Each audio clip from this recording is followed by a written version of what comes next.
My daddy, I'm hungry. My daddy, what are we eating this morning?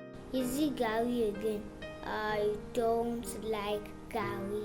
My daddy, today is January 2nd. My daddy, you are resuming on Monday.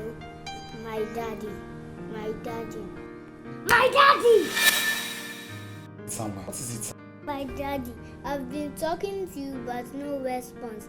Are you still thinking? What have you been saying? I've been saying that I am hungry. And also, we are resuming on Monday. And also, what are we going to eat this morning? Is it Gary again? And when are you going to pay my school fees?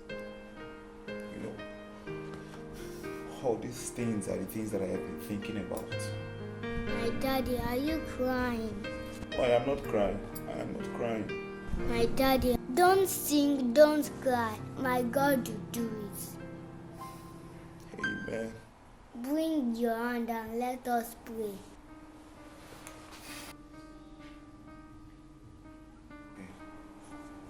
In Jesus' name. Amen. Father, mighty name of Jesus. God will provide for you to pay my school fees in Jesus' name. Amen. No evil shall become you in Jesus' name. Nobody will shock your body into me in Jesus' name. Amen. God will provide for you to pay my school fees in Jesus' name. Amen. You will not die. Amen. You will not sick. God will provide for you to buy food for this house in Jesus' name. And for every one of us in Jesus' name. Even the person you don't know. Amen. God answer our prayer in Jesus' name I pray. Amen in Jesus' name. My daddy, I have an idea. What's that? Tell me. Why can't you pick all my old clothes and sell them? You see, you have enough money to pay my school fees. Old clothes. Old clothes. Old clothes. Old clothes. That's a fantastic idea. Old clothes. Clothes.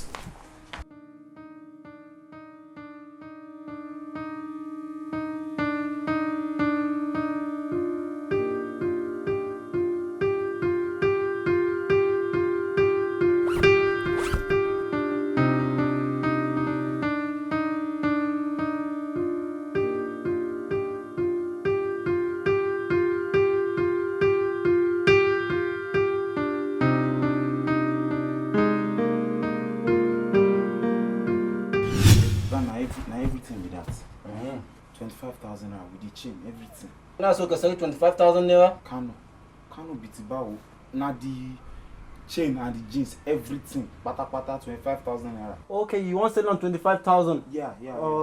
Mbaga dubuku. Dubuku, Mbaka, I don't understand. God, you sabi English. Follow me speak English now. Ma give you 3,000 naira. 3,000. Oh, God, I beg, you know if the price my good like this. Everything, I know how much I buy. 3,000 ko ba kasuwa. Okay, I know if you say this thing for it. Mbaka dubuku ko ka wuce. Allah ka wuce. 25,000, I can't come 3,000. Dubuku ba ko mu ko ka wuce. 3,000 naira ko babu ka wuce. Okay, you no go get problem.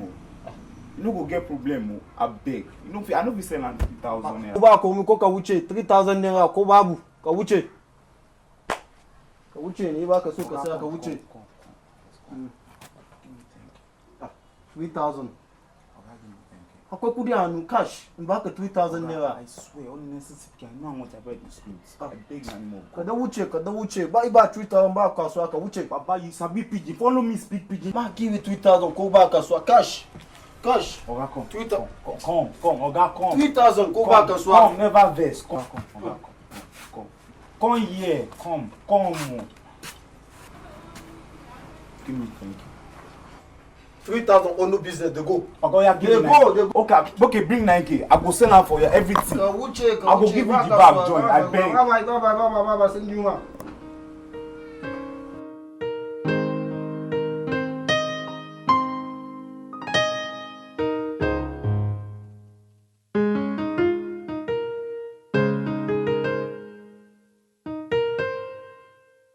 Lo state?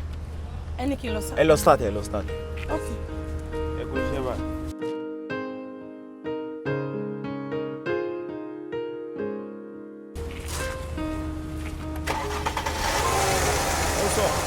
ó máa ṣiṣẹ́ problem yẹn ò lè tó yẹn ẹ pa sí i ó máa gbé yín dé tó bá ti ń kọ pressure bẹ́ẹ̀ ó sì máa gbé yín délé oye kò lè tó yẹn so tẹ bá ti wá gbé délé ńsìn yẹn máa pe mẹkáníìkì kó wá bá yín fix ẹ. nǹkan tó kàn ń kọ pressure dẹ̀ ń kọ visit workshop. exactly tó bá ti ń kọ bẹ́ẹ̀ ó sì máa gbé yín délé. mọ́tò yìí máa yà mí lẹ́nu tẹ́ bá rí problem tó ti fún mi látàárọ̀. pẹ̀lẹ́.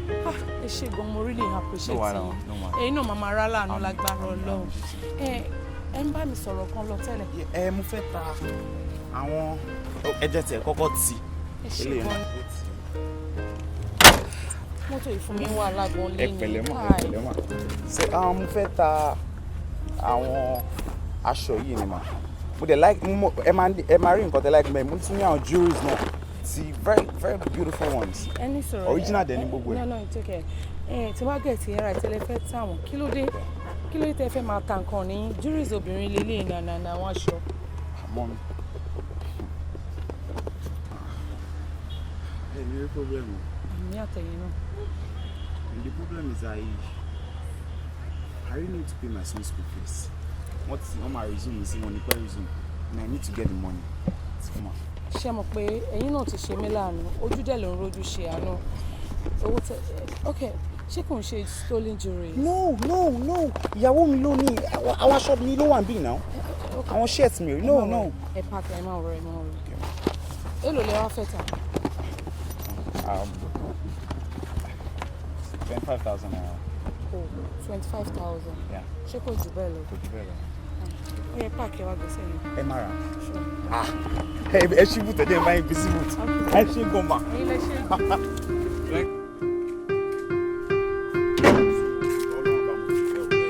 Màá gba 3,000 balance ẹ̀ màá gbà lọ́la. Ó ṣáà expect kí n ta Ọlọ́run bá ń gbọ́ 30,000 naira mo ra fún yín. Mo lè ń tà fún yín ní 8,000 naira jọ torí Ọlọ́run.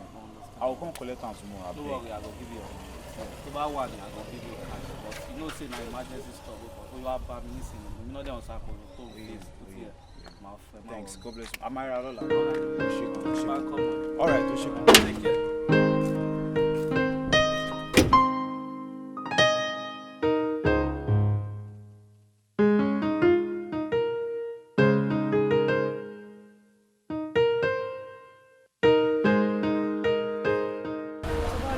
ṣe fún mi ní problem bí wọ́n torí mi ò tí ì mọ̀wọ́ ẹ̀ dáadáa mo rí lè gẹ́ ẹ̀ tẹ̀.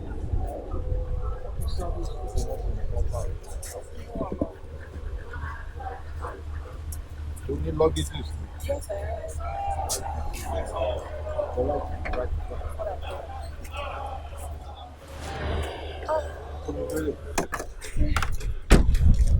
Bíbí, àwọn èèyàn ní problem náà yìí. Really? Ti pọ̀ jù. Ibi tí mo ti ń ṣe mọ́tò mi, nǹkan tí mo fẹ́ sọ fún ẹ náà nìyẹn. Ibi tí mo ti ń ṣe mọ́tò mi tí mi ò mójútó ẹ̀. Mo kàn rí bọ̀bọ́ yẹn tó kàn yọ from nowhere ni. Ó ṣe bá mi wo mọ́tò ẹ̀ bóyá start ni. Ó wá lóun ní problem, ó lóun fẹ́ sanwó school ọmọ òun dẹ̀ tó fẹ́ sanwó ní àhọ́. Wọ́n ní ó wá gbé tíríkẹ̀tì ìyàwó ẹ̀ pẹ̀lú àwọn aṣọ kankan dípò òun fẹ́ lọ ta ni. Mo dẹ̀ rà á lọ́wọ́ ẹ̀ because ó really help me gan. Even owó tó béèrè lọ́wọ́ mi double owó ni mo kó lè lọ́wọ́. Oh, sweetheart. Yes, babe. First of all, inú mi dùn pé you have the intention kó fẹ́ help ẹ. But aspect tí mi ò agree pẹ̀lú is the fact that tábà máa help ká help. What you did is just like trade by barter. Ó gba ẹrù lọ́wọ́ ẹ̀, ó fún lówó. Ó bá kàn kúkú fún lówó yẹn kó mọ̀ kó help ẹ̀. Kí la fẹ́ fẹ́ lè ṣe nu lẹ́sìn? Mi ò dẹ̀ wá rò ó lọ bẹ́ẹ̀ ni o. Èmi fi pé bóyá ká fún àwọn security wa. No, they've had enough. Every time ló ń fún àwọn security láṣọ, ló ń fún àwọn maid nílé láṣọ. I know you love to give and I love you for that. But eléyìí jẹ́ ká dá padà fún. Àmọ́ nǹkan tó gbé sínú ẹ̀ láti ilé ẹ̀ náà. Bóyá bad luck kan wà nínú ẹ̀ ń sìn àmọ́ gbé wọlé wa. Ṣé o ní contact ẹ̀? Yeah, mo fún un ní card mi, òun náà dẹ̀ fún mi ní number. Lovely. You'll have to call him. Kó wá gbé wẹ̀. I should call. Yeah, call him. Oh, no problem.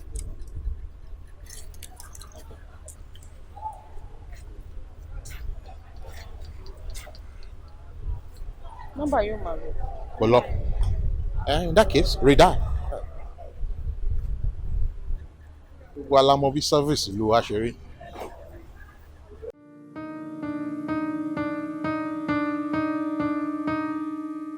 Papi said you have been playing rough. Eh? No.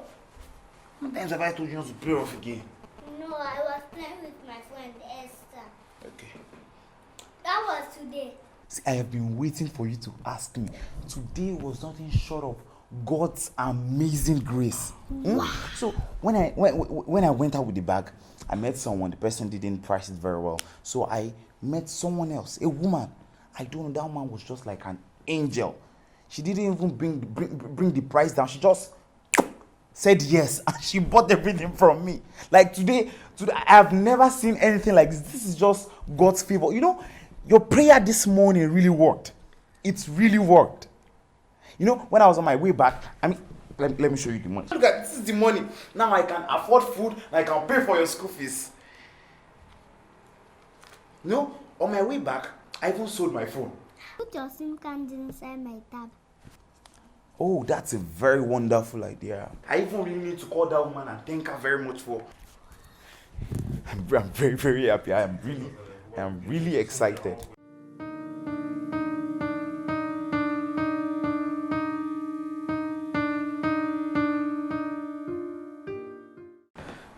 Hello, ma. Hello, ma. Good afternoon, ma. Good afternoon, ma. Yes, ma. I am the guy you gave Okay, yes. I just want to say thank you very much, ma. Thank you very much. God bless you, ma. Yeah, I got your number from the card you gave to me, ma. Yes. Oh, to your place. Okay, ma. I hope there's no problem, ma. Oh, okay, ma. I really don't know that area. Maybe you should send me the address, ma. Please, ma.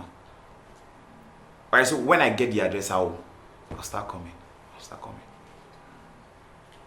I'm not doing anything. I'm not busy. I'll come immediately, right away. Okay, ma. Thank you very much, ma. God bless you. God bless you once again, ma. God bless you. You know, Samuel, the woman said she wants to see you. Daddy, I'm coming with you. You want to go with me? No problem, we'll go together. We will go together.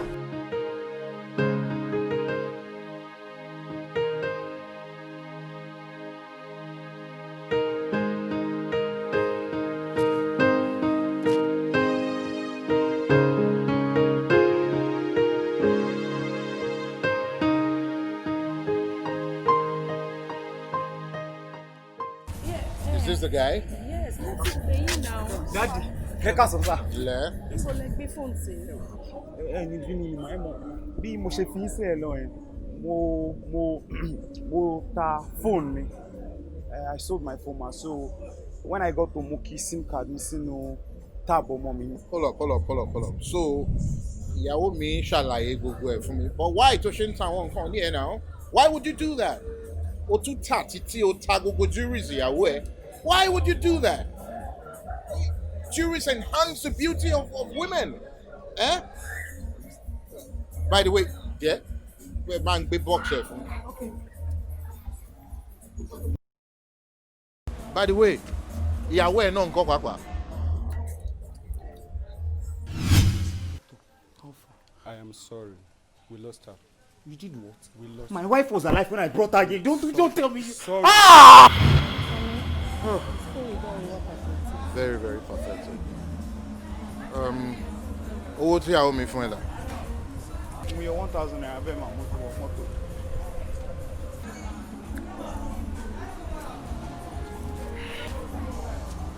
Keep it. I'll be back here. No, we don't need your stuff. Johnny bank account. Yes, sir. With a cow, Yes, sir. What did you read? This is me, sir. These are with a lex brand. Yes, sir. Go lock a number. Yes, sir. For me, lock a number. 01 666 85420. Bank on you. Access Bank, sir. Okay. For you to start off, I've just credited you with 1.5 million. Get our rent together. Sir? Yeah. 25 million. Yeah. No, darling, come on. You know, this is what we do. Thank you, sir, for helping my dad. No. Get up. Oh, such a beautiful child. What's your name? Samuel. What class are you? Primary one. Yeah, come on. You are in school now. Huh? Owó iná ni. What's the name of your school? City Light Elementary School. City Light? City Light? It's a coincidence. Anyway,